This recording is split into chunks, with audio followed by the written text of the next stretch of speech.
Hi, I'm Dr. Melissa, and this is Empathy in Action. Empathy is a really hot ticket now, and my DMs are filled with people asking me questions every day. So this is my opportunity to connect with my people one-on-one. And for you to ask how you use empathy in daily life, in leadership, and out in the world. Using empathy is now more important than ever.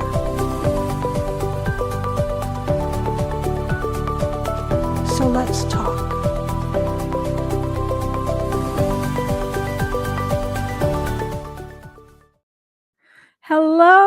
Hello, and welcome. I'm so happy to have you here with us today. Welcome to the Empathic Leader. Ask me anything. I have more questions for you on the back end of this, but quickly, we will not have a live stream next week. I will be doing a pre-recorded show. It will go out to the usual podcast networks and what have you, but I will not be here because I will be speaking at Harvard. So you can send me your good thoughts and prayers and well wishes. So it should be interesting considering that it's going to be, that close to the 250th 4th of July celebration and all of that in Boston. So wish me luck. It'll be good. It'll be good. All right. So please make sure if you're catching this on YouTube or any of the podcast usuals that you do like, subscribe, and comment so that we can keep things rolling with this show. And please drop your questions in the chat, in my DMs, anywhere you like, because I'm more than happy to answer them. And in fact, we have one today off Facebook. So we're getting a lot of play, which is fantastic. Christy's here. See, the cool kids are here. The cool kids are here. Hey, Dan, how you doing? All right. So you asked for it. You got it. Last week, we did the first however many of empathy myths that are myths and need to be busted. It was funny because I was actually digging through some of the literature today just to see. And there are people actually doing doctoral work on empathy myths. So we're not the only ones that see that this needs to be changed a little bit. So just, today we are doing part 2. Dawn, it's great to see you. It's great to see you. And we're going to roll with it. So here we go. Empathy myths busted, part 2. You have to have a warm, fuzzy personality to have empathy. No, you do not. And this goes back to that myth that empathy is about feeling and that we need to be able to, be warm and fuzzy. And no, and not even a little bit. So working on my doctoral stuff and going through all my interviews, I got to interview some really amazing leaders across the nation. And there was this one gentleman in particular that really sticks out in my mind. And he is not what you would call a warm, fuzzy personality. And in fact, he had gotten some feedback at one point in his career that even though he had empathy, he really didn't display it very well. But this guy, I mean, you talk about a servant leader, and he did it by what he did, not by what he said. I mean, he did for his people all day long. That was his mindset. But I wouldn't have called him a warm fuzzy at all. I mean, he definitely was down to business and very down to earth, but he probably displayed the most empathy in the top, 5% of the people I interviewed. So yeah, in fact, in some ways you can have more empathy if you're not a warm fuzzy because you're thinking with your head as well as your heart, right? Cognitive empathy versus emotional empathy. So yeah, myth busted. All right. Empathy is always about the other person. Nope, because we have self-empathy, and that one has to begin with you. And like we say, you have to be able to show it for yourself before you can show it for anybody else. So you have to make sure you have that self-empathy component. And we talked about this a couple of weeks ago, but there are the 4 steps, which I'll just recap briefly without going into them too deep. Our self-observation, self-reflection, self-awareness, and self-compassion. So yeah, it doesn't necessarily have to be for other people. Jason, good to see you. Empathy myth number 3. Empathy means always agreeing with the other person. I think my audience is smarter than that by now, right? No. Always giving in to the other person is not empathy. That's being a pushover. That's not having boundaries. You can't really have true empathy if you don't have strong boundaries in place. So, no, you don't have to agree with the other person. You'll disagree kindly. You'll try to understand their perspective, but you don't have to agree with them. I think I told you guys last week, I was talking to a podcast host and we were talking something about empathy. And he said, "What, you don't like me?" And I said, "I don't have to like you." And I did like him. He was fine. He was cool. It was all good. But I don't have to like you to have empathy for you. In fact, if I don't like you, I'm going to want to understand your perspective even more because I'm going to want to understand where my feelings are coming from. So, yeah. All right, we kind of touched on this last week, but let's just hit the elephant in the room, shall we? Empathy, sympathy, and compassion are all kind of the same thing. They are 3 different things that do 3 very different things, right? Empathy is taking the perspective of the other person through their eyes. Sympathy is taking the perspective of the other person through your own eyes, which means you're bringing judgment and you're bringing baggage and you're bringing all sorts of stuff with you. Empathy is passive. You don't actually do anything, you just take perspective. Compassion is the action part of that. It's the action you take in response to your empathy. So, 3 really different things that have 3 really different purposes. And we do kind of wad them up in a big ball and say, "Oh, they're all close enough." But they are really different things. Number 5, people who display empathy burn out faster. Empathy fatigue. Not necessarily.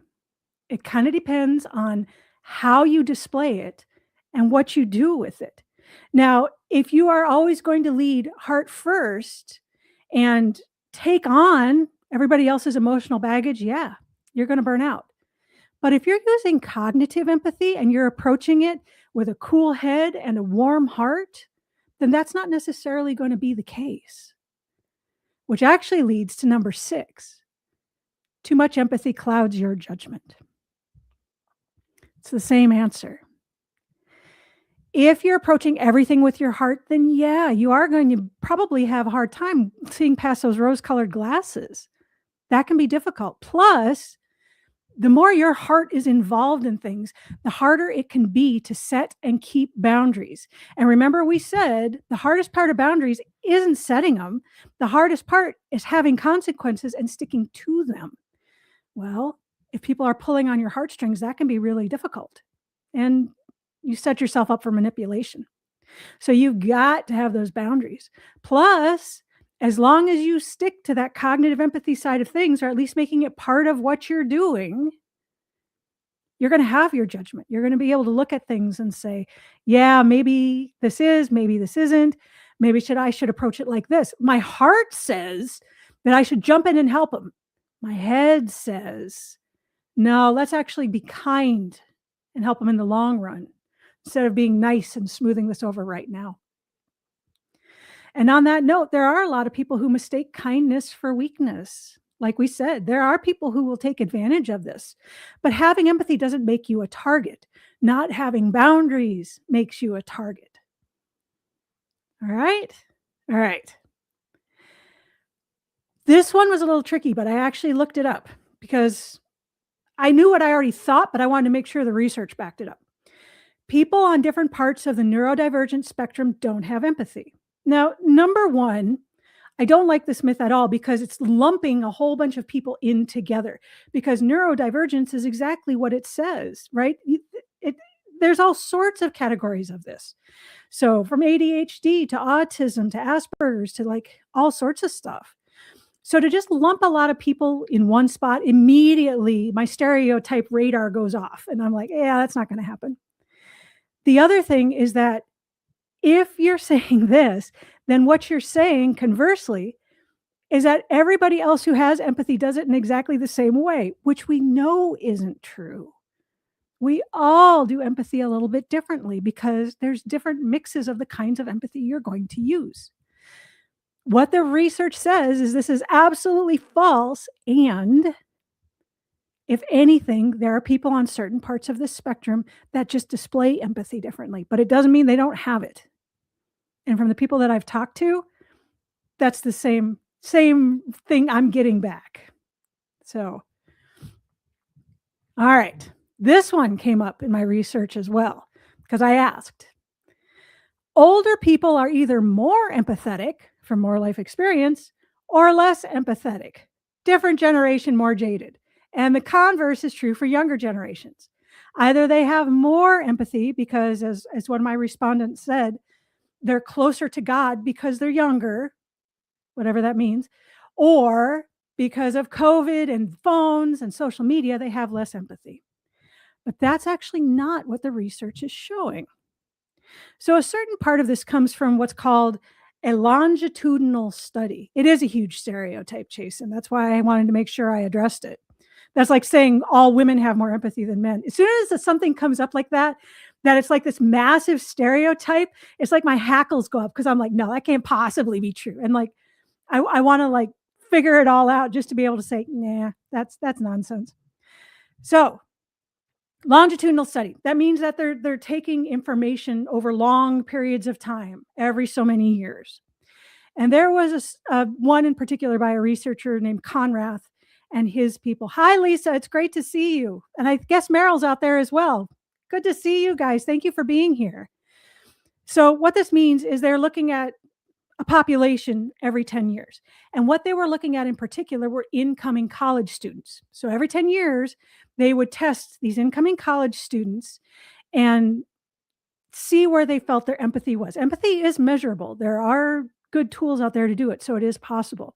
And what they found was over 2 or 3 of these starting in the 70s that the empathy of this population going into college was steadily going down.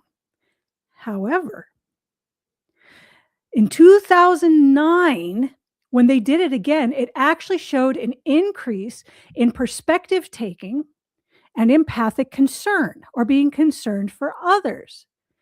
And one researcher, Jean Twenge, who does a lot of research on narcissism and points back to social media and that sort of thing, seems to think there may be a possible decrease specifically in narcissism.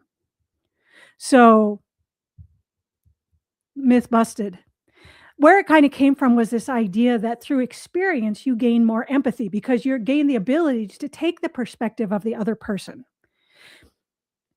Maybe, maybe not. It depends what you learn from it, as far as I'm concerned. And I don't think that that necessarily rules out younger people just because they haven't had the opportunity to have that experience yet. In fact, you could argue that with more experience, you become more jaded and harder and empathy fatigue. So, again, empathy myth busted. Empathy myth number 9. Empathy means you have to absorb everyone else's pain, feelings, meaning you'll eventually get overwhelmed and burnt out. And I've actually heard this one from leaders, and that's not true, because if you're using cognitive empathy, you're not absorbing anything. And if you have the right boundaries in place, you shouldn't be taking all of that on anyway. So, again, I think a lot of this really comes back to the fact that we don't have the kind of solid definition that we should have about empathy, and that just convolutes everything. So, I am so excited that my audience is special and they understand that there's more than one kind of empathy, that you can use your head and your heart, and that these definitions aren't necessarily very helpful sometimes. In fact, that's the next myth, that people mean the same thing when they say empathy, and they don't. One of the questions I asked people in my studies was, how would you define empathy? And while a lot of the responses had stuff in common, like feelings, nobody actually talked about perspective taking, although they kind of went around the subject, and they would go off in all sorts of different directions that added compassion and sympathy and altruism, doing the right thing for the other person because you care, that kind of thing. So it was actually really interesting. All right. Last one. Empathy is effortless and it just happens. Doesn't take any work. You just do empathy, right? Some people feel it more acutely and some have more of an automatic response, but there is effort, whether you're talking emotional or cognitive empathy. Emotional empathy, I mean, if you're one of those people that gets pulled in emotionally, you know there's effort. And sometimes there's an effort to kind of keep yourself separated from it. Sometimes there's effort afterwards where you have to kind of disentangle yourself. There's all sorts of effort there. And the other side of that as well with the cognitive empathy is because it's iterative, we have a choice. And one study that actually looked at this said people will choose not to use empathy because it takes too much mental bandwidth. So not only does it take work, but we know it takes work. Now, we may not think about it in those terms, but a mental effort is really a prerequisite for using empathy. I thought that was really interesting that people will actually choose not to use it. But then I thought about myself and I'm like, yeah, probably. I don't think I thought about it like that. I don't think I thought, no, I'm not going to use empathy today. But I'm certain I can think of times when things were very emotionally charged or somebody was, being very over the top. And I just said, no, not today. So there you go. And I still have more. So not next week, but maybe at some point I'll have to do a part trois. Who knows? We'll see. There's so much to talk about that it's hard to say. All right. So let's get into some questions. First one comes from Dave on Facebook. And if you have any, throw them in the comments. We'll answer those live and in person as well. And here was his question. What if you had a mother that had very low empathy? This is a tough one because there's no context. So when he says low empathy, does that mean that maybe she wasn't socially aware and didn't display it? Does that mean that maybe she was in the dark triad it's in some place and, just didn't care? Was she the kind of person who just was kind of lazy and neglectful? I don't know. I mean, that's just it. I don't know. When you get a question like that, it's kind of hard. So the answer is going to depend on, what's actually happening. But the best that I can say about it is that you're going to have to be aware of what you're dealing with. A lot of people think that if they try harder or they do more or they express their emotions or that kind of thing, that person is going to come with you, but they're not. That person is who they are. And in some ways to expect them to be anybody else is hard on them and is going to be disappointing to you. So at a certain point, you have to be kind to yourself and be able to say, this person is who they are, and this is how they're going to be. And this is how I'm going to set my boundaries and I'm going to mitigate that. I mean, if we're talking serious dark triad people, I mean, and they're there and they have children and there are people that are raised by them. Some of them actually take joy out of watching other people struggle. In the case of narcissists, it's called supply. They get their supply from watching kind of the emotional outbursts of other people and putting them through the mill. So you really have to be aware of what you're dealing with. You may have to go what's called gray rock, which means you're going as emotionless as possible. You are a gray rock. You're not giving them anything to feed off of. Or is it someone who just isn't picking up on an emotional context? They may not realize the effect they're having, to which I would say, have you talked to them? Have you discussed this? Is this something that's known? But either way, you're going to have to adjust your expectations because this person is who they are. And it's really not fair to expect them to be somebody else, especially someone who's older in life. You just have to set your boundaries and keep them. And, be grateful that you have empathy enough to be able to recognize this, I guess. A lot of us who have grown up in houses that are maybe a little questionable in some ways have developed empathy as a survival skill.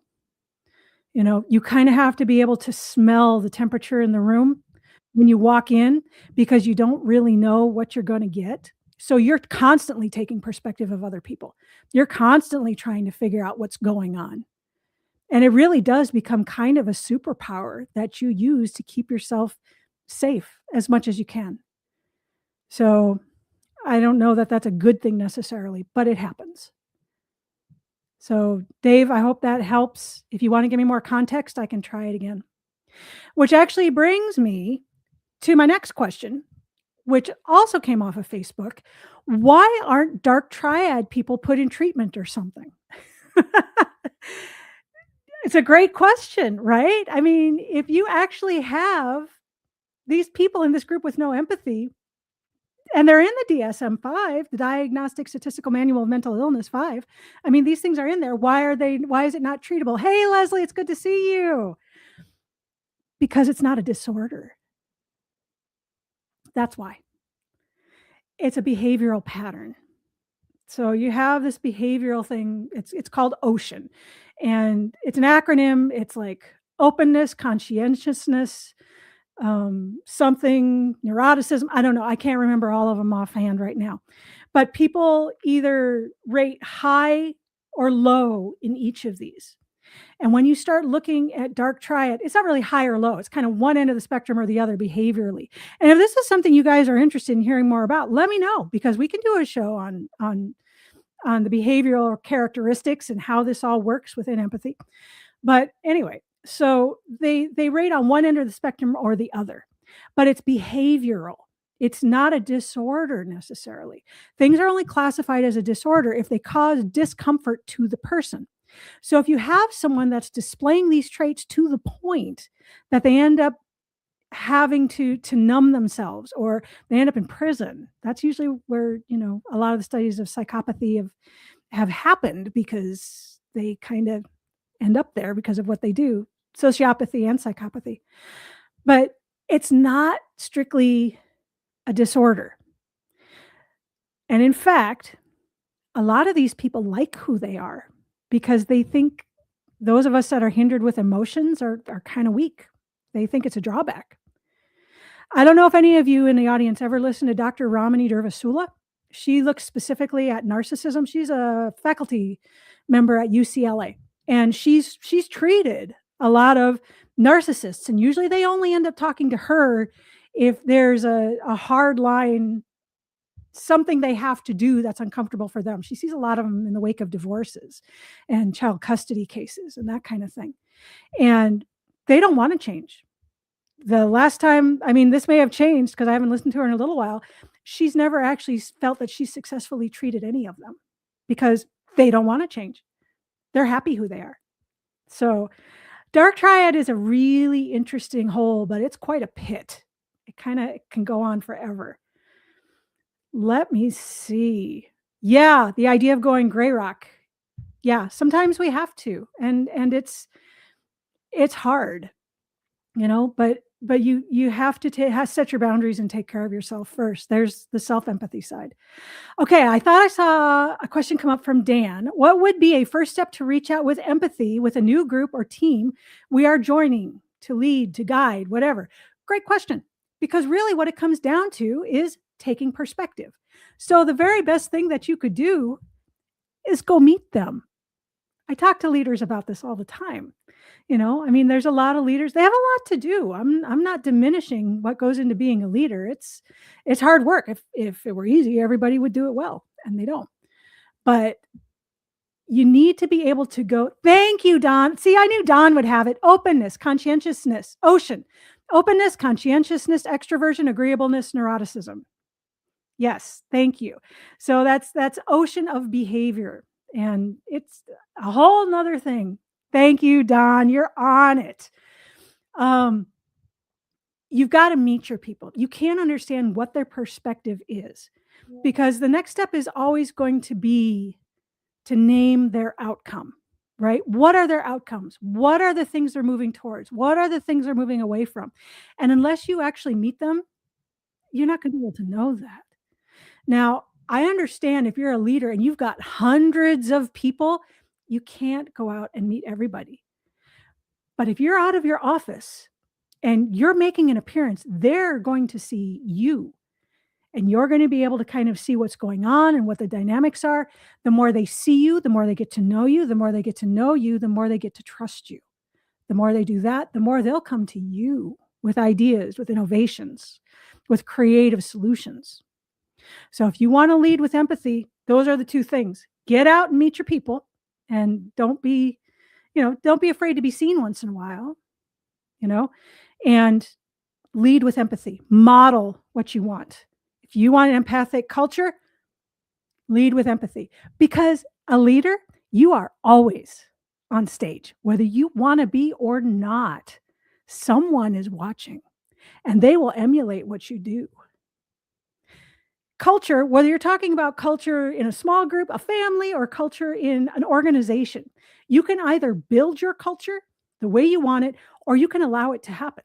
If you just allow it to happen, you're going to get what you get. But if you model it and you set a culture and this is what you want, then you're going to have the culture that's actually going to drive that organization forward. So, yes, great question, Dan. Thank you. All right. I thought this was a really good one too. I feel like I'm an empathetic leader, but what about the tough conversations like a layoff?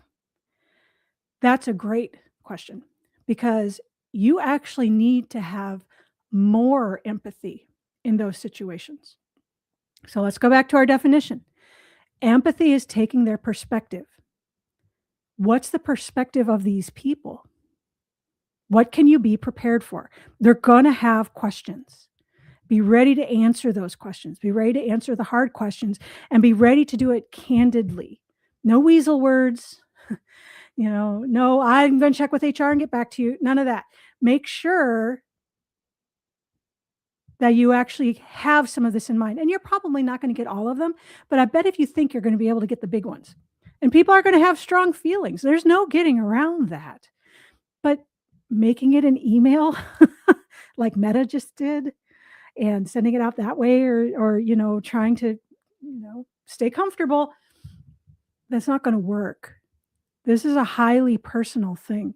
And even when these people leave your organization, you still have goodwill out in the community. They're still going to talk about, well, this went well. Well, I couldn't believe they did that to me, So think long game in this. And nobody is so big that they can treat other people like that. Offer whatever resources you can, whether it's resume writing or support or time. How much time do they have? What do they have to think about as far as paychecks? What do they have to think about as far as benefits? How long do they have before they have to find another job? That's all really important stuff. And the more resources you can give, the better. Be transparent and open. This is not the time to be guarded. I understand there are certain risk and compliance issues that people have to deal with, but your people will appreciate you being human and relating to them on a human level because that's where we're at. That's not the time to do a lot of CYA. And finally, and this is my pet peeve, don't be like that guy on TikTok last year who all of a sudden got on TikTok and started crying because he had to lay people off. Because he looked like a goober. Because by doing that on TikTok, he didn't care about the perspective of his people.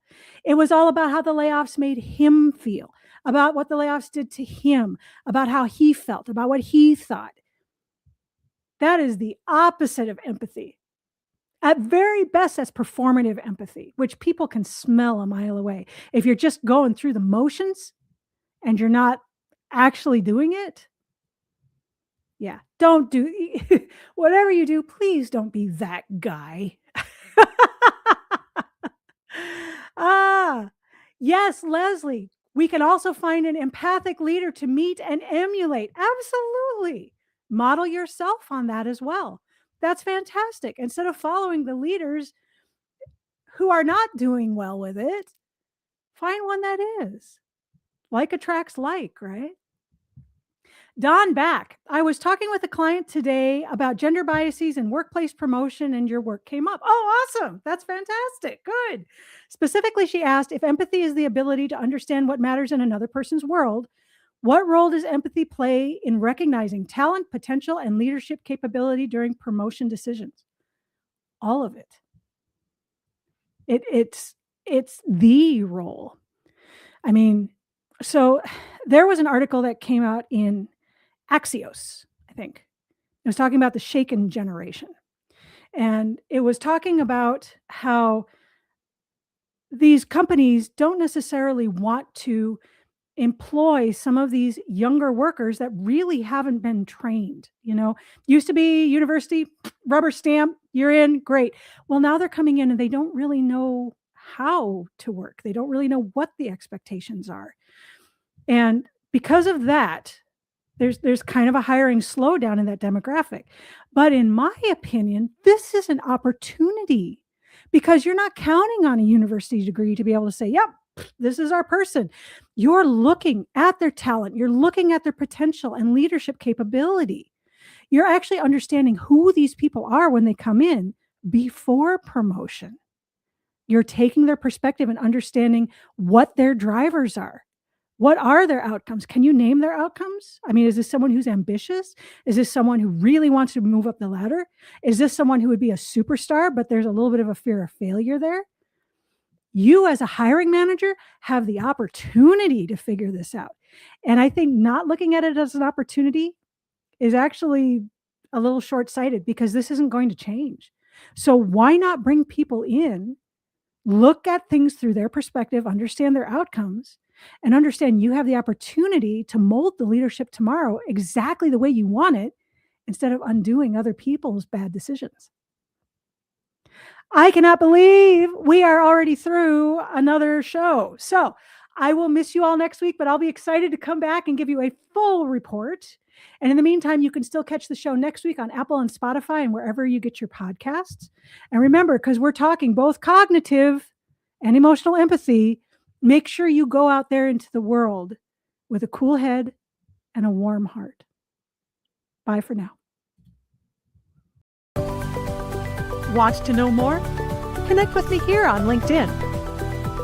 Or follow this QR code to my website, where you can find my newsletter, my blog, my talks, and all things emotional intelligence and empathy.